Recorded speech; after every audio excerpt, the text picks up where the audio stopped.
in chapter 14, continuing through. Last time we talked about something, I don't know, but we talked about weak bases, I think. We talked about KB values and weak bases. They are essentially, as we talked about, solved the same way as weak acids. You do need to do an ice table. The difference here, though, when we do solve for X, it is going to equal the OH minus concentration, which means you probably are going to POH it first and then get yourself to the pH at that point. But everything else is pretty much works the same way. You can try to make an assumption if you want. Also, when you're writing the equation for a weak base, that's usually a good one to kind of put water in the equation, as water will usually act as the acid in that case, and that will generate your OH minus. So we also talked about, I think, acid strength as well, and it does depend on sort of the type of acid that you're looking at. Ones without oxygen, typically we look at bond energy as acid strength. Stronger the bond energy, the stronger the acid. I'm sorry, the stronger the bond energy, the weaker the acid. And when we have oxy acids, which are ones that contain oxygen, we do look at one of two things: either electronegativity, or we look at the oxidation number. So if the central atom in an acid that has oxygen basically has the same oxidation state, then you would look at electronegativity, and the greater electronegativity, the stronger the acid. And if you have the central atom that's kind of the same element, if you will, you would look at, it has the same electronegativity value, basically. You would look at oxidation number, and the higher the oxidation number, the stronger the acid would be, because that will weaken the OH bond and allow that hydrogen basically to come off. We finished, I think, talking about salts, and salts are really a result of the reaction between an acid and a base. So when you have an acid and a base, you make basically a salt and water. And in certain cases, this salt, which is really just an ionic compound, can continue to react, and it can continue to react with pretty much what's there, which is water. So in certain cases, the salt here can continue to react with water and sort of affect the pH of the solution. Now, if we have a salt that is acting as an acid, what will happen is when it reacts with water, it will donate an H plus over, and we will make H3O plus, which means that we would expect this solution to be acidic. If the salt we are starting with is acting as a base, the opposite will happen. It will accept the H plus. The result of that is we will make OH minus, which means that solution will be basic. Understanding and sort of thinking about where the salt comes from is really important to help you sort of figure out how it's going to react and what's going to happen. And it is related to the kind of acid conjugate base or base conjugate acid pairs that we talked about, and the opposite relationship. So again, if something comes from a strong acid or a strong base, its partner, which is the conjugate guy, will be relatively weak, which means any salt that basically comes from a strong acid or strong base will not go through hydrolysis, which is the reaction with water, and it is assumed to be a neutral solution. pH would be 7 in that case. So that is basically everybody from group 1 and group 2 on the periodic table. So as we talked about, that's where a lot of our strong bases come from. And obviously anything that comes from a strong acid as well will basically get you a neutral pH or a neutral solution. Opposite of that is anything that comes from anything weak. So anything that comes from a weak acid or a weak base, really, those guys will be relatively strong. Obviously not strong like a strong acid or base, but will be strong enough to basically go through this hydrolysis reaction, one of the two up here that we just wrote. And again, you will either produce H3O plus, which means it will be an acid, acidic solution, or OH minus, which means a base. We also talked about the idea that that is really how you decide if you're not sure, by writing these reactions correctly and looking on the product side. And if you see H3O plus, it should be acidic, and you should use what type of K value? Should use a Ka value in your calculation, right? And if you write the reaction and you get OH minus on the product side, it should be basic, and you should be using a Kb value. So sometimes people are unsure of which sort of K value they should be using, the A or the B. Again, writing these equations is really important for you to be able to visually see it. And if you see those guys on the product side, you should use the Ka for H plus or H3O plus, or Kb for OH minus. Any questions on that stuff there? Okay. All right, so I think we left off like right in this one, I think, if I'm not mistaken. So we have a salt here, which is sodium fluoride. It has a molarity of 0.3 molar, and the Ka value for HF is given to us. So remember, you do want to sort of analyze the salt, and this salt will break apart into two things. It will break apart into a sodium ion and a fluoride ion in this particular case. And what you want to do is sort of look at it again and decide, will either part of this salt go through hydrolysis, which is the reaction with water, or will both of them, or none of them? And if we look at it, once again, if we kind of take a peek, maybe take a peek, maybe not. So if we take a peek here at the sodium, that is group 1, which basically means it most likely came from sodium hydroxide. So that is considered a neutral salt and will not go through hydrolysis. So that's considered neutral. So we don't have to worry about that guy going through hydrolysis. The F minus, again, if we think about it backwards, most likely came from HF.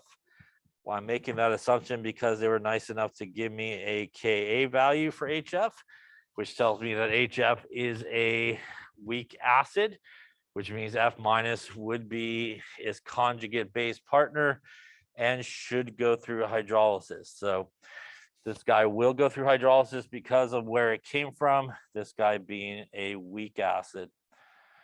So that is basically the reaction that we're going to go with, is the reaction of our salt here, which obviously comes from a weak acid, which means it's going to act as a base when it reacts with water. Plus logic, as we talked about, it does not have an H to give, so it can only receive here in this case. So it's going to receive the H plus. The result of that there is we will get HF. And as I might have mentioned last time, this is always the case. And people have sometimes a hard time writing the reactions, but it always makes where it came from. So the good news is a lot of times you might even have that in the problem given to you. So you could kind of figure out what the reaction would be. Going to get us OH minus here. And as we talked about last time at the very end, I'm sure once we see the OH minus, right, before we do any calculation, we know that this solution should be acidic, basic, or neutral. Should be basic, right? Because we are producing hydroxide. So again, even before we pick up the calculator, that's where we should end up. It's a good way to check to make sure you do end up there as well. So we'll do the actual calculation here. I'll put the page and rewrite it there. So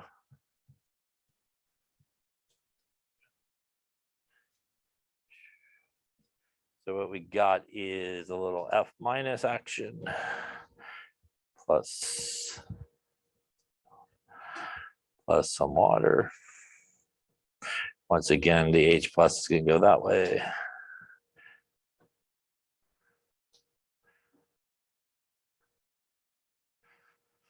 All right, so initially we have 0.3 molar, I believe, if I'm not mistaken. We got 0 of this guy and 0 of this guy. Our change is going to be minus X plus X and plus X. That means when we get down to our equilibrium here, 0.3 minus X, X, and X. Any questions on the ice table here? Just like before, we're going to solve for X. So we're going to put this into our K expression. Our K would equal the concentration of HF times concentration of OH minus divided by F minus. Once again, not putting water in because it's a liquid. Also not putting any type of numbers there as well. So I don't decide to try to use any. And this is a K what? A, B, C, D, F, G. It should be a KB because we do have hydroxide, yeah? Now, if you look back on our problem here, they gave us not the KB, but they gave us the KA. So this is where we could use that the KW equals KA times the KB. Remember, KW is the 1 times 10 to the minus 14.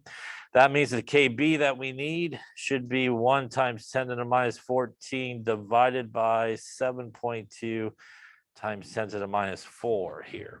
And if we punch that in,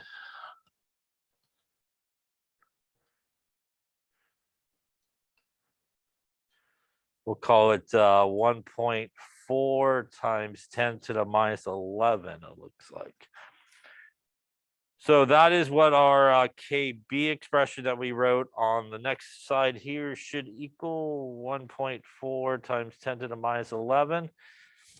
Putting in our equilibrium line there gets us x squared divided by 0.3 minus x is equal to 1.4 times 10 to the minus 11. That looks like a small value of K to me, so I'm going to assume x is equal to 0. Once again, it will be just the x's that we're subtracting something from in this case. That would get us x squared divided by 0.3 equals 1.4 times 10 to the minus 11. I'm going to multiply the 0.3 to the other side and also take the square root of it. And if I do that,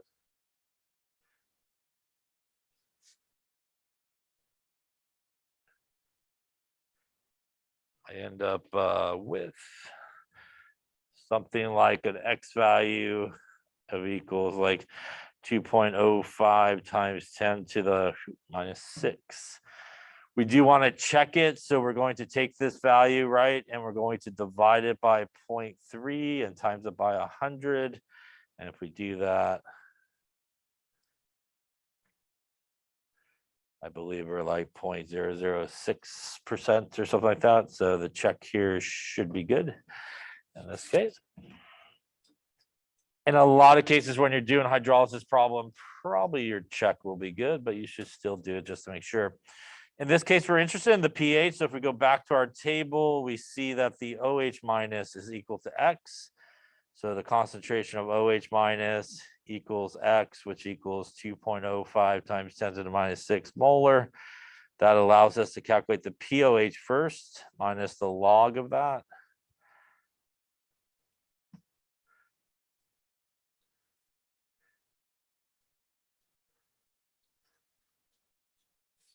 Looks like a 569.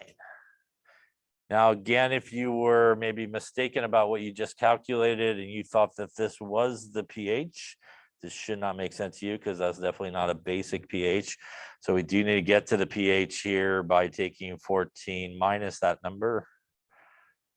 And that will get you hopefully a basic pH of 8.31, which definitely is basic, yeah. Any questions on any part of that calculation there? So, yeah. Yeah. Why do I assume it's base? So I know that it came from, the real reason is it came from HF, which is an acid, which means its partner, which would be the F minus, would be a conjugate base, which means it's going to act as a base in this particular case. And that's how you want to kind of think about it, sort of where it came from. And, you know, if it came from an acid, it's going to act as a base. If it came from a base, it's going to act as an acid. And that's how it will react with water. And that is a stumbling block for a lot of people, is sort of, you know, what it does with water, you know. And the other thing is, you think logically about it, it obviously doesn't have an H to give, so it can't give it. So it's got to accept if it's going to react. So that's the other reason why there. But those are kind of the two things that most people struggle with hydrolysis and salts, is writing the equation correctly and also using the right K value. So it's very common. People are on autopilot and they roll through with the Ka value on this type of problem, and you will get the wrong thing. So as I mentioned before, part of your grade is to write these things correctly, the equations and reactions and all that kind of stuff. Any questions on that? Yeah.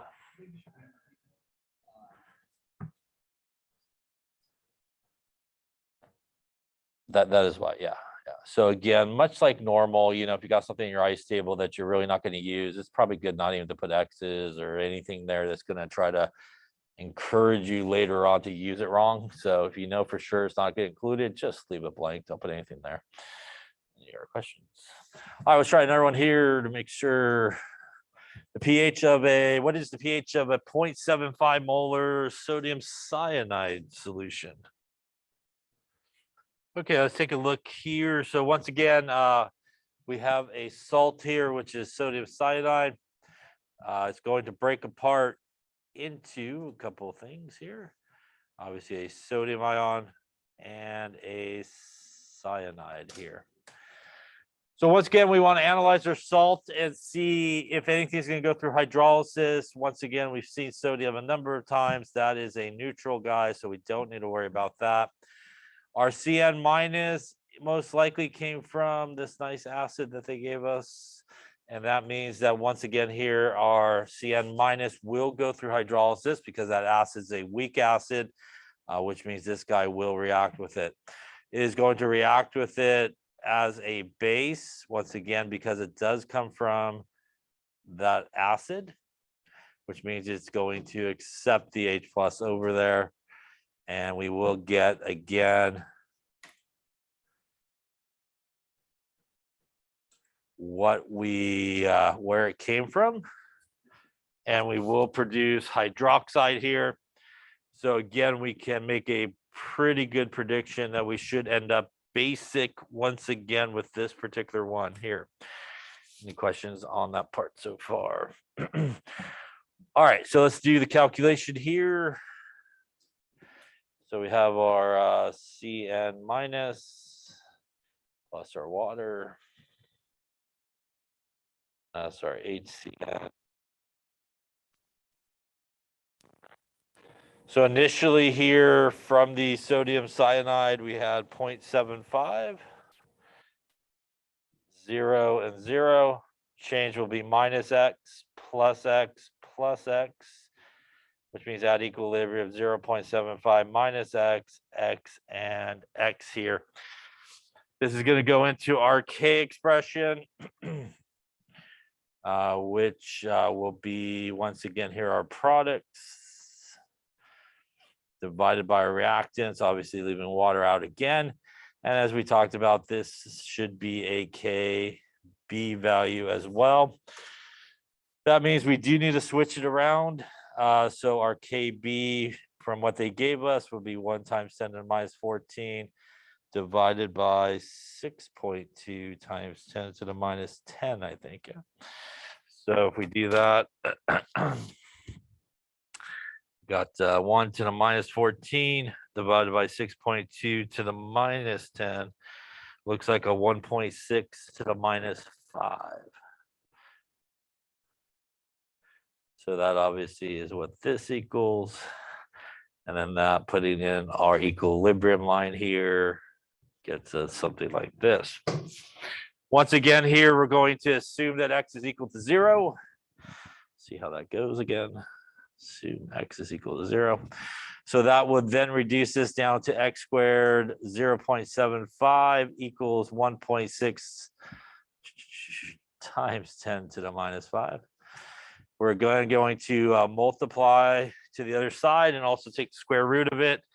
And if we do that, so that's going to be that times 0.75, a little square root action here. Going to get us an X value of 3.48, we'll call it, times 10 to the minus 3, Once again, here we do want to check it. So we would divide this by 0.75 times it by 100. And I believe we should still be good at this point. So it's like 0.4%. So once again, the check here is good. And just like previously, that will be our hydroxide concentration. So our hydroxide concentration equals X, which is 3.8 times 10 to the minus 3 molar. That leads us once again to the POH, not the pH.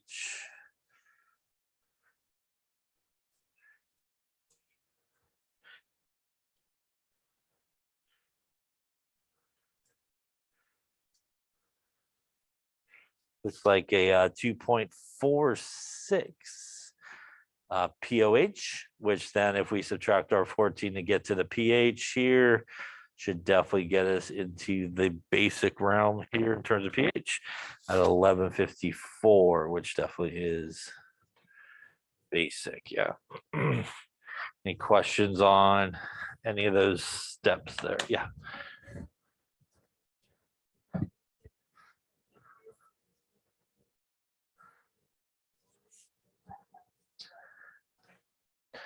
Yeah, so when they give you the salt solution, which in this case was the NaCN, it's always going to have basically two parts. It's going to have a positive area, a cation, and an anion.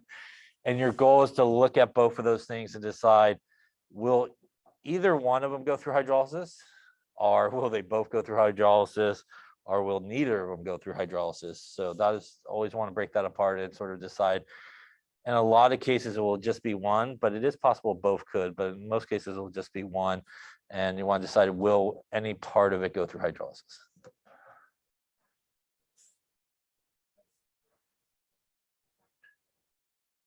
Right.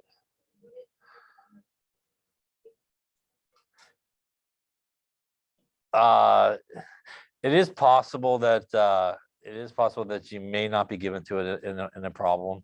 But a lot of times you will be given like the Ka or Kb value for these type of problems. It just usually is the wrong one, but it is helpful because it does allow you to sort of very quickly figure out, where it came from and should it go through hydrolysis. And that's something that sometimes people just kind of go right over in the problem. They see the Ka and just kind of ignore it and just go, I'm just going to use that later on. But you do in these type of salt type problem, hydrolysis problems, want to look at those things and help you figure it out. But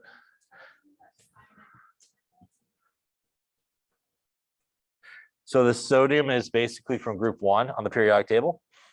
And really anything from group 1 or 2 on the periodic table are really neutral salts, except for beryllium. And that's really because most of those come from strong bases like sodium hydroxide, potassium hydroxide. So if we think about sort of this guy here, it most likely was a result, the salt was most likely a result of the reaction between HCN and like sodium hydroxide. And this is most likely how we got there by double switching these guys. And we get our sodium cyanide and our water. So that is most likely how it was generated. And that sodium most likely came from something like sodium hydroxide, which is a strong base, which means it will be relatively weak. It won't do any type of hydrolysis. Yeah, sometimes it's really helpful to work backwards, just think about where the salt came from, and that'll help you sort of figure out the rest of it. But in general, as we talked about, we're talking about sort of neutral salts, anything from group 1 or group 2 on the periodic table, because they really do come from those strong bases, are going to be neutral. So they're technically pH of 7. So you don't have to worry about them going through hydrolysis. And anything that comes from a strong acid as well will not go through hydrolysis.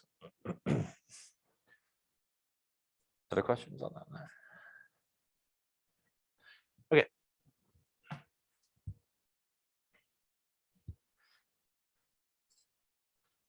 Now, as I mentioned, in a lot of cases, what we've seen so far is really just one part of the salt went through hydrolysis. But it is possible, for example, that you could have a salt where maybe both of them goes through hydrolysis. Like if you had something like, not that, something like maybe NH4NO2. That is ammonium nitrite. Yeah. This guy is NH4 plus, which most likely came from NH3, which is a weak base, which means this will go through hydrolysis. because that's a weak base. This guy here is NO2 minus, which is nitrite, which most likely came from HNO2, which is nitrous acid, which is a weak acid, which means this guy as well will go through hydrolysis. So it is possible that you could have a salt where actually both parts of the salt can go through hydrolysis, just like we saw actually with our neutral guys, where both parts of the salts are just neutral. They don't go through hydrolysis. So the other option is you can have a salt where actually both will go through hydrolysis. Obviously, if it was the NH4 plus, it would act as an acid. And the reaction you would have is something like this.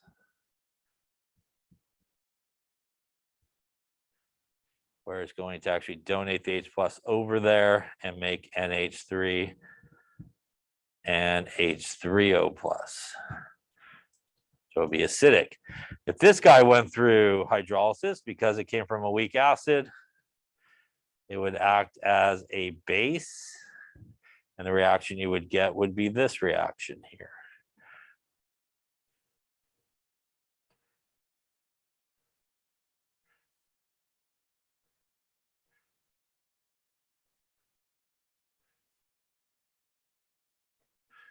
So as you can see,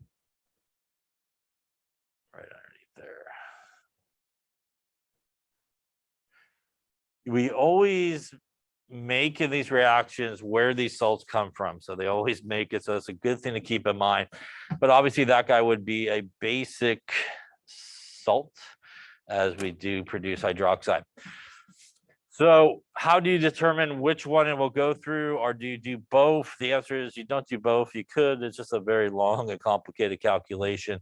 So in a situation where we do sort of run into a place where a salt could actually go through hydrolysis, both parts of it, the cation and the anion, what we do is actually compare the Ka value for the cation to the Kb value for the anion.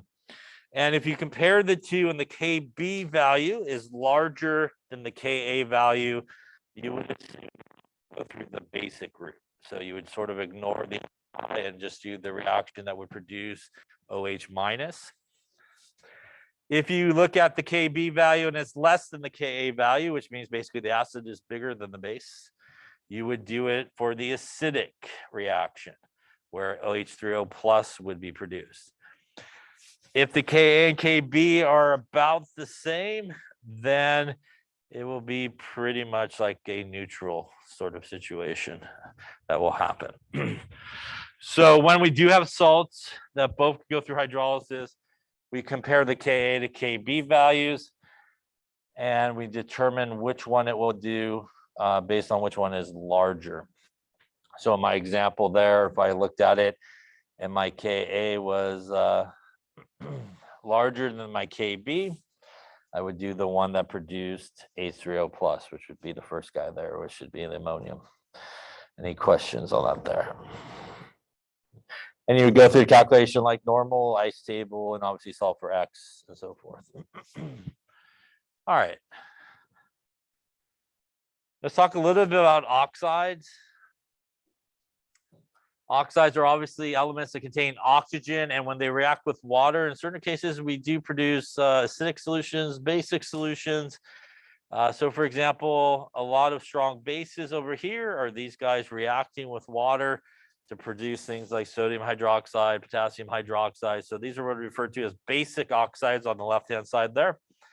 On the right-hand side, we have a lot of nonmetals, and nonmetals happening are acidic oxides. So if you take something like water and CO2, you get some carbonic acid. Yeah. So you produce some carbonic acid. Some of the N2 nitrogen guy there with some water will produce nitric acid. So those are what are considered acidic oxides. Amphoteric oxides are guys that could go both ways, right? So if something's amphoteric, it can act as an acid or a base. So those guys kind of in orange there, beryllium, aluminum, and that way can kind of go either way depending on the situation. So basic oxides to the left there, acidic oxides to the right, nonmetals basically, and some amphoteric guys there in between. Now, we talked about several definitions of an acid.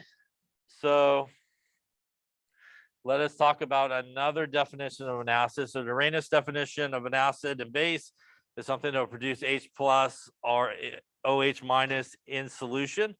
The Bronsted-Lowry definition of an acid and base is a proton donor for an acid, proton acceptor for a base.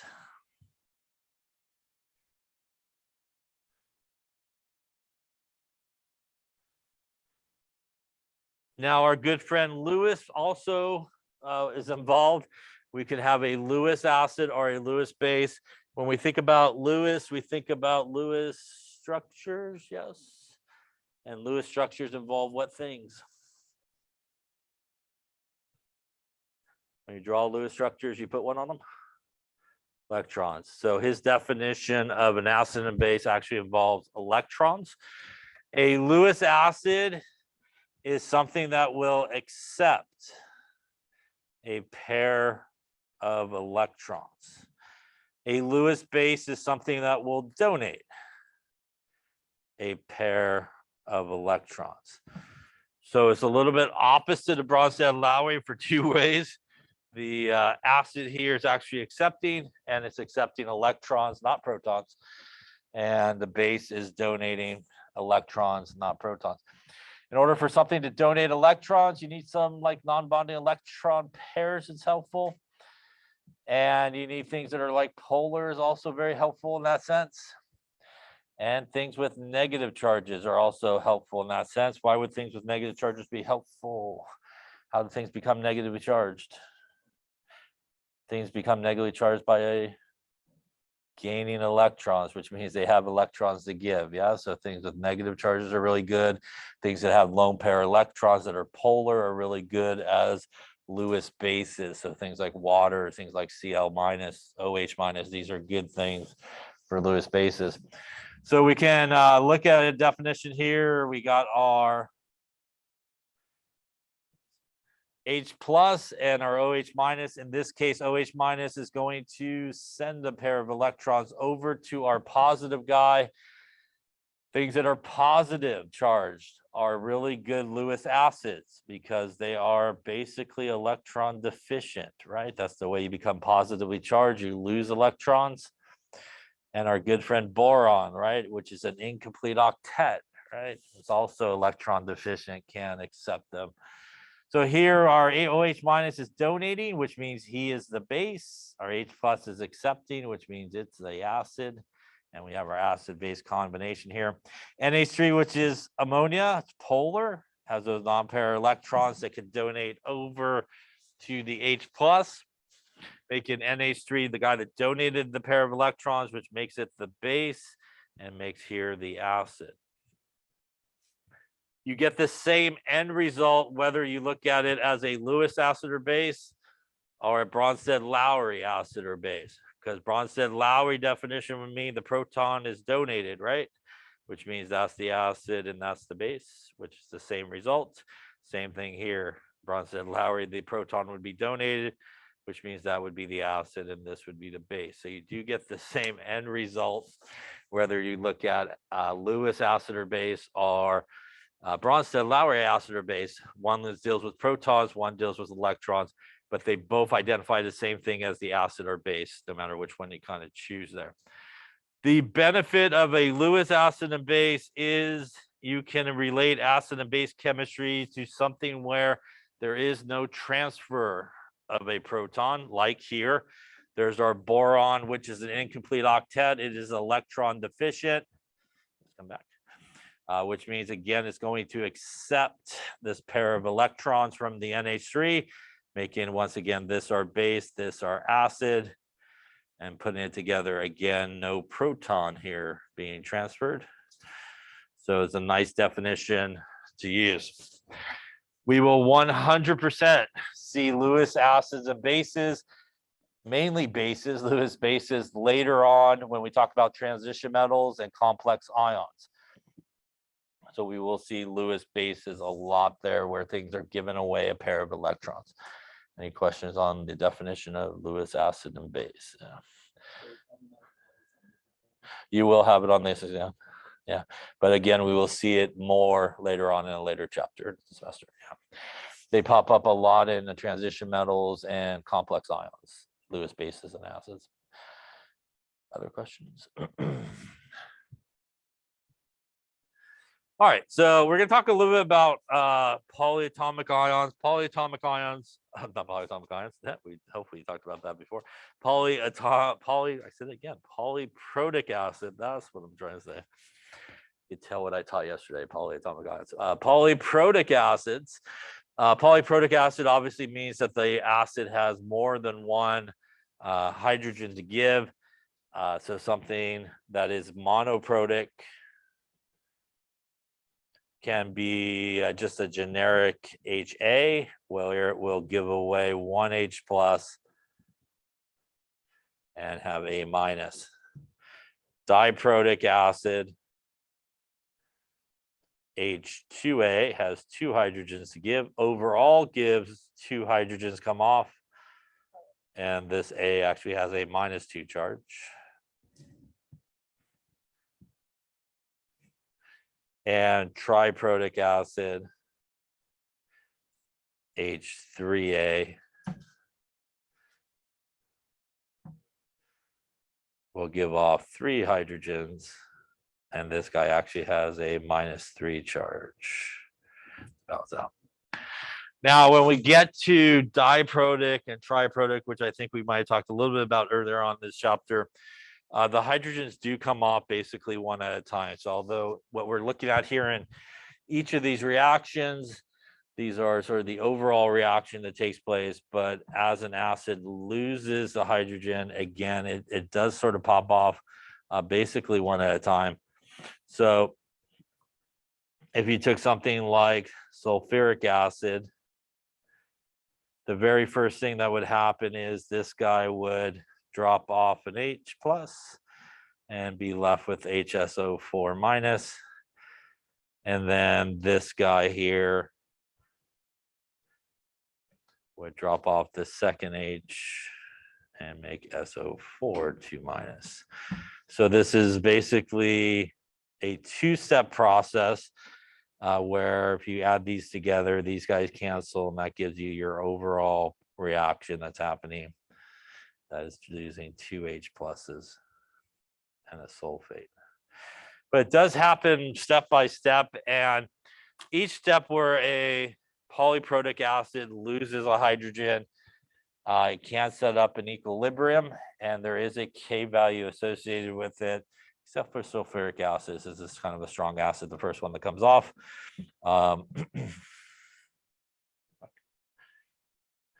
So each of these Ka values, this is Ka1, Ka2, Ka3, represent basically a hydrogen come off. Ka1 is when the first hydrogen comes off, Ka2 is when the second hydrogen comes off, and Ka3 is when the third hydrogen comes off. Easier to remove the first hydrogen or the second? It is easier to remove the first hydrogen, because once you remove the first hydrogen, you now have something that is negatively charged, which makes it harder to remove the positive H plus. Gets harder to remove the second one, gets harder to remove the third one. And that's what we see if we look at the Ka values as you go from Ka1 to Ka2 to Ka3, the K values decrease, which means it gets harder and harder to remove an H plus. That means that the K values get smaller as you keep pulling off a hydrogen. And when we have a small K value, when we reach equilibrium, we mainly have reactants or products.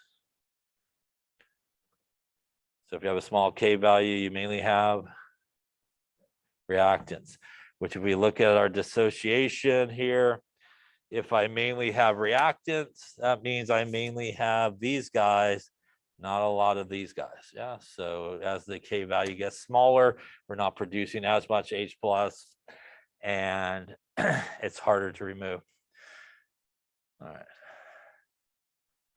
That's what we talked about. So let's take a look at an example here, and we'll go through a calculation where we want to basically calculate everything. We want to calculate the pH of the solution. We want to calculate the concentration of H3PO4.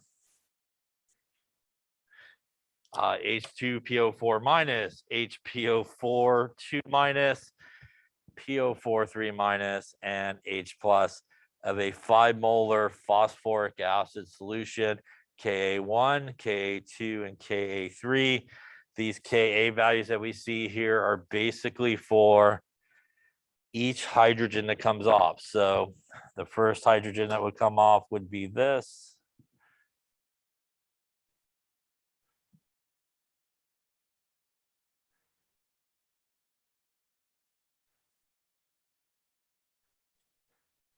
Then that guy there, the H2PO4 minus, will lose a hydrogen.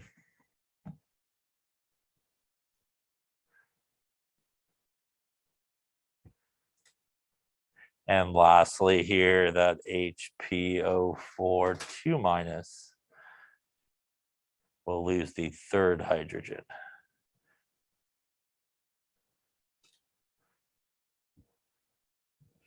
So these are the reactions that basically occur for each of the K values, and it really is just a dropping off one H at a time.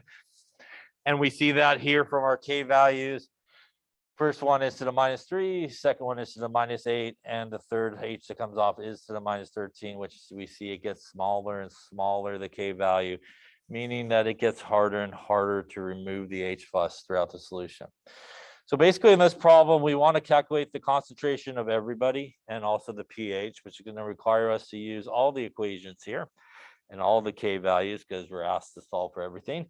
So let us do it here together and see. We'll start with the first Ka value there. So the first thing that's going to happen is we're going to have our H3PO4 going to give away H plus and H2PO4 minus. That's going to be our Ka1 value of 7.5 to the -3. All right, so we're just going to do a regular ice table here. So we are initially starting with, I believe, 5 molar, if I'm not mistaken. This is going to be 0. This is going to be 0.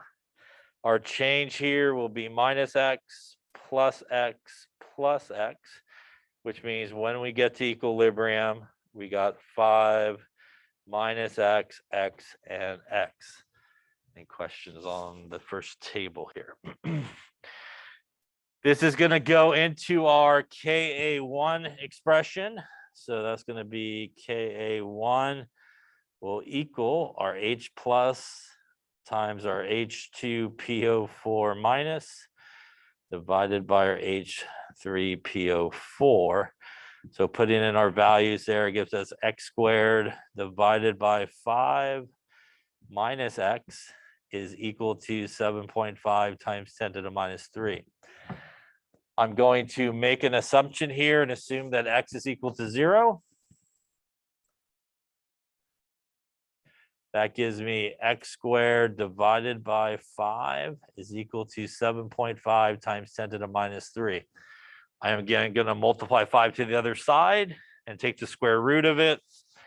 And if I do that, 7.5 to the -3 times 5 and square root gets me an x value of 1.94 times 10 to the -1. I'm going to check it by dividing by 5 and timesing by 100.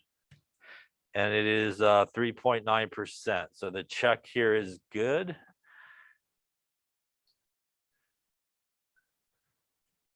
Because I didn't feel like doing a quadratic formula. So the original number was 3 and you had to do quadratic. So the check here is good in this case. That means off of our first table, we have several of the answers that we're looking for. We could see that the H plus concentration here would equal x, which means it would be 1.94 times 10 to the -1 molar. we see that the concentration of H2PO4 minus is also equal to X, which would be 1.94 times 10 to the minus 1 molar. We see that the concentration of H3PO4 is equal to 5 minus X, which would be 5 minus 1.94 times 10 to the minus 1. Gets us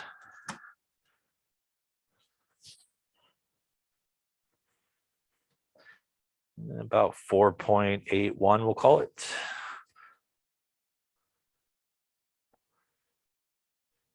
Any questions so far? So off of our very first table, we could cross out a few of our things that we're looking for here. Let's take a look at that. So we have this guy, I believe we got this guy, and we have this guy. So we're still looking for a couple other things. We're looking for phosphate, HPO42 minus, and the pH. So the HPO42 minus comes out right about here. So we do need to go to the second step here for that guy. Any questions so far? So we're going to do the second ionization here to get some of the other answers that we're looking for. So if we do that, the second step that would happen is we'll have our H2PO4 minus. We'll get rid of an H plus and make HPO4 2 minus. This is our Ka2, which is 6.2 to the minus 8.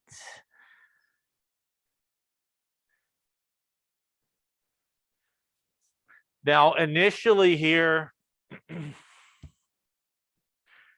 do I have any of the H2PO4 minus at this point? The answer is yes, I do from the first table, right?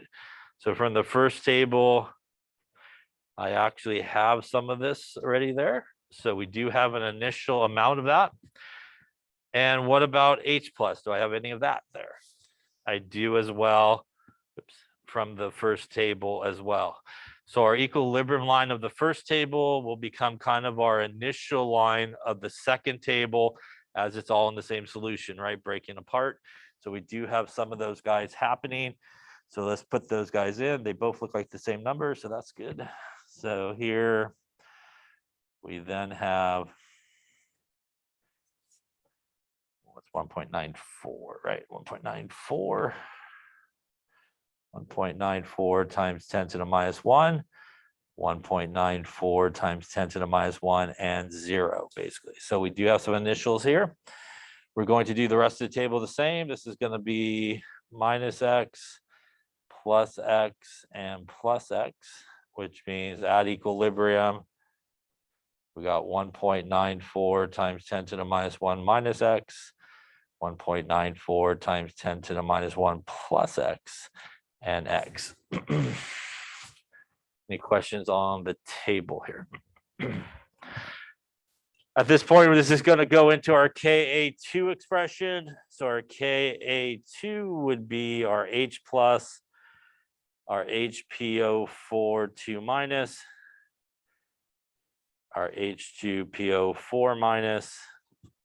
Putting in our values here gets us 1.94 times 10 to the minus 1 plus X times X divided by 1.94 times 10 to the minus 1 minus X equals 6.2 times 10 to the minus 8. At this point, I'm going to assume that X is equal to 0.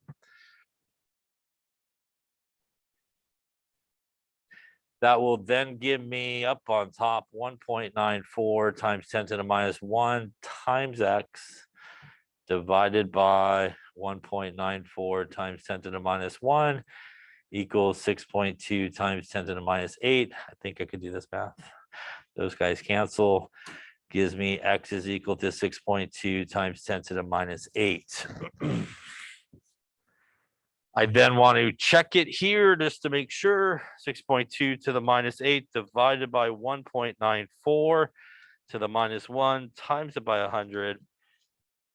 and you're not even like 0.1%. So you're good here. So the check here is good. Yeah. So from this table here, we could see that the concentration of HPO4 2- equals X, which equals 6.2 times 10 to the minus 8 molar in this case. Now, what happens to my H plus concentration and my H2PO4 minus concentration? What do you get when you take 1.94 times 10 to the minus 1 and you subtract 6.2 times 10 to the minus 8? You get same number basically, yeah, and you get the same number on the other one. So not a lot of H plus coming off, as we see, right? So those guys' concentrations basically still remain the same here after the second part. We go back to our first question here. We took care of this guy now. So really we're left with trying to get to phosphate, which once again, the only place we see phosphate here is in the third step. So we'll need to do the third step to get ourselves down to phosphate. So we'll do that next. So once again here, the third step would be our HPO4 2-, dropping off the last hydrogen here, making a little bit of phosphate, which is what we're looking for. And this would be our Ka3, which equals 4.8 times 10 to the minus 13. So once again here, as we roll into our ice table for the third process here, do I have some HPO4 2- or initially? Once again, from the previous step, I do have, yeah. And also from the previous step, I have my H plus, which as we just talked about, didn't really change. So once again, here we'll have initial guys on both sides here. So we'll do 6.2 to the minus 8. 6.2 times 10 to the minus 8. And once again, this would be 1.94 times 10 to the minus 1. And that would be 0. And again, those are coming from the previous steps along the way, those initial concentrations. Our change here would be minus X plus X plus X, which means at equilibrium, 6.2 times 10 to the minus 8 minus X. 1.94 times 10 to the minus 1 plus X and X. This is going to go into our Ka3 expression.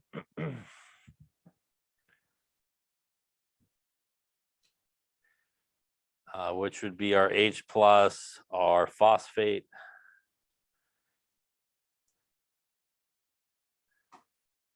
And putting that in gets us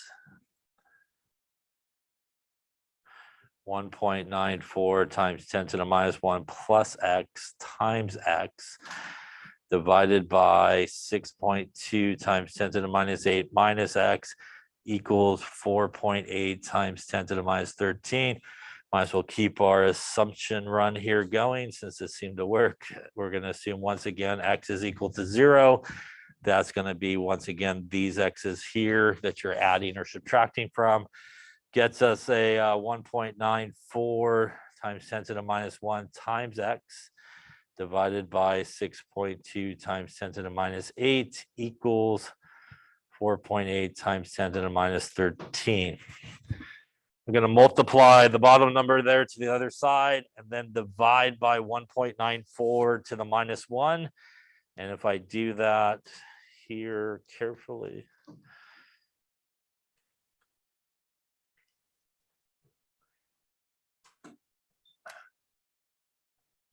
it's going to give me an X value of 1.53 times 10 to the minus 19, which we do want to check. So we'll divide it by 1.94 to the minus 1 times it by 100. And you're nowhere even near 1%. So this is good. So once again, in this case, that would be our phosphate. Excuse me. So the concentration of our phosphate would equal X, which means it's 1.53 times 10 to the minus 19 molar in this case. Once again, when we put that X value back into our equilibrium line here for this guy and this guy, does it change the number? It does not. It's a super small number there. You end up with the original number basically. So what we see here is a couple of things. We see that the amount of H plus after the first step, the second step, and the third step, does it get larger or smaller? The amount of H plus. After the first step, we had this amount of H plus, 1.94 times 10 to the minus 1, basically 0.2. After the second step, we basically had still this much because only this much came off. 6.2 times 10 to the minus 8 is how much came off, which is not very much. And after the third step, we still had this, and this is how much H plus came off, which is not very much at all, right? It's basically none. So what this shows you is what we were talking about. It gets harder and harder for the H plus to come off. As one hydrogen comes off, the next comes off. You lose a very little amount comes off from the second to the third step. That means in most cases, if you have a polyprotic acid and you're asked to calculate the pH of it, it's probably almost a safe bet just to do it off of which step? Off of the first step.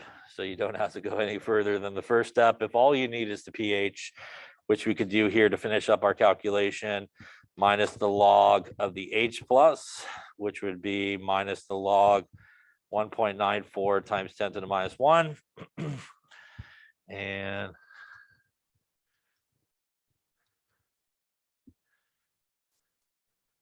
gets us like a 0.71 pH. My made up number. So the take home message here is if you obviously are just looking to get the pH of a polyprotic acid, you pretty much could do the first ice table there, and a majority, if not all of the H plus that came off in that first step is probably the most that's going to come off, and you can use that to calculate your pH. If you have a problem like this one where we're actually looking for everybody's concentration and may require you to go through each of the stepwise sort of equations to solve for example, here we had to get the phosphate, so we had to go through all the three steps basically to get there. If we were just doing pH, we could have done the first table and called it a day. Any questions on polyprotic acids or how to calculate them? Okay, the next thing we're going to talk about is the common ion effect, and we are getting into I'll say the meat of it all here in this chapter here. We're getting into buffers, and we're going to get into obviously titrations next. So these are the big topics here. So the common ion effect is the idea where the presence of a common ion will suppress the dissociation of a weak acid or a weak base. So the presence of a common ion will suppress the ionization of a weak acid or a weak base.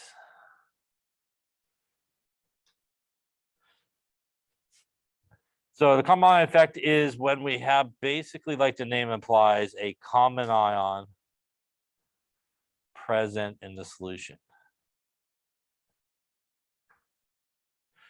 So let's just take a weak acid, which is everybody's favorite example for these type of topics. We'll take acetic acid, which will be your favorite acid by the time we're done talking, I suppose. But we're going to take something like acetic acid here, which is a weak acid. So we have CH3COOH. And because it's a weak acid, it will normally break apart into H plus and acetate. So under normal situations, if we have just acetic acid in the beaker or whatever it may be, obviously it's going to generate a certain amount of H plus which obviously we could do an ice table if we wanted to calculate it, because it obviously has a Ka value associated with it here, which is 1.8 times 10 to the minus 5. So we could run through our ice table and really calculate how much H plus and get the pH of the solution, right? So the acetic acid by itself alone would have a certain pH. Now, if we took the acetic acid and we put it in with, say, a solution or some sodium acetate, which is a salt. When I put the sodium acetate into the beaker, will it stay together or will it break apart? Sodium acetate is an ionic compound. It's a salt. It's going to 100% break apart. It's a strong electrolyte, right? So it's going to break apart into sodium ions and acetate ions, right? When I put the acetic acid into my beaker, it is going to break apart, right? But it's also going to stay together, right? Which is why it's a weak electrolyte. It mainly stays together, but breaks apart a little bit. So if I do my wonderful drawing of a very wide beaker, and I put in here, and I throw my acetic acid in there, it is the acetic acid that is going to basically set up the equilibrium, which means we will have all of those things in the solution at this point. Because it's a weak electrolyte, you'll have all those things swimming around in the solution. When I take my sodium acetate and toss it in there with it, I now have floating around in that solution sodium ions and acetate ions. This will not set up an equilibrium, right? It's just going to break apart and really be a source of two things. It's going to be a source of sodium ions and acetate ions, right? So in this case, we have all these guys floating around. The common ion here is the acetate in this case, right? So the common ion is the acetate. That is our common ion that we see in the equilibrium. So when I do add some more acetate to the system that's at equilibrium, what is going to happen based on Le Chatelier's principle? This is like adding more acetate, right? And acetate is on the product side, which means the equilibrium should shift which way? Should shift to the left. So it'd be like adding more of this, which would cause the equilibrium to shift to the left, right? When I cause the equilibrium to shift to the left, would I now have more or less H plus that's in the solution? It's free. I would have less H plus free in the solution, right? Because it shifted away. That means that this guy gets less free H plus. And if I have less H plus, what will happen to my pH? Will it go down? Will it go up? Will it stay the same?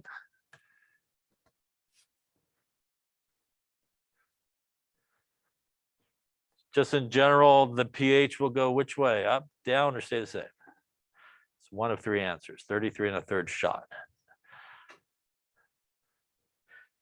H plus goes down, pH goes up. Yeah, right. H plus goes down, more OH minus, pH goes up. So the pH here will go up in this case. And what we would see is between the acetic acid by itself and the pH of our acetic acid with the common ion, because of this suppression of the H plus that's in the solution, we will actually see the pH go up. Will it go basic? It will not, but it will be a higher pH than what we got going on there with the acetic acid alone. So the pH here will go up with the common ion present. Any questions on that? And that is ultimately because if we go back to pH, pH is minus the log of the H plus concentration. That H plus is free. H plus floating around in the solution. So by having this common ion there, it's going to have less of that free H plus floating around and cause that pH to then go up. Any questions on that there?